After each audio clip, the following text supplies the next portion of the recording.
আপনারা জানেন যে আমার মা মারা গিয়েছে। আমার বড় ভাই বিদেশ যাওয়ার সময় আমার মার নামে জমি বিক্রি করে বিদেশ গিয়েছিল। সেই জমি এখনও রেজিস্ট্রি হয়নি। তার ভিতরে আমার মা মারা গিয়েছে এবং আমার এলাকার কিছু ভাই বিরাদার আছে, প্রতিটা গ্রামে আছে এই ধরনের লোক। তারা বলছে তোমাদের নামে যখন জমি পৌঁছে গিয়েছে এই জমি ওদের আর দিও না।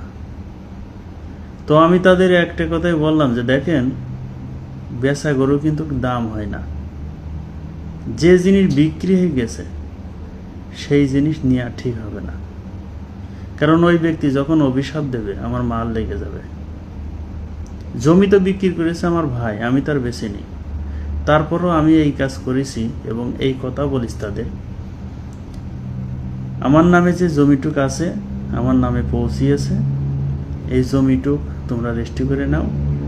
আমি গাড়ি ভাড়া দিয়ে নিয়ে যাচ্ছি, তোমাদের হোটেলে খাওয়াবো, আরও রেজিস্ট্রি করে দিয়ে আসবো। তোমরা দয়া করে জমিটুক রেজিস্ট্রি করে নিলেই আমি মনে হয় বিপদ থেকে উদ্ধার হবে এবং আমার মাও বাঁচবে। এই ধরনের কথা কিন্তু সবাই কিন্তু বলবে না, আমার জানা মতে। তাই আমি এই কথাগুলো বলেছি। আপনাদের কাছে কেমন লাগবে আমার কথাগুলো আমি জানি না, তবে এইটাই হচ্ছে আমার বিচার।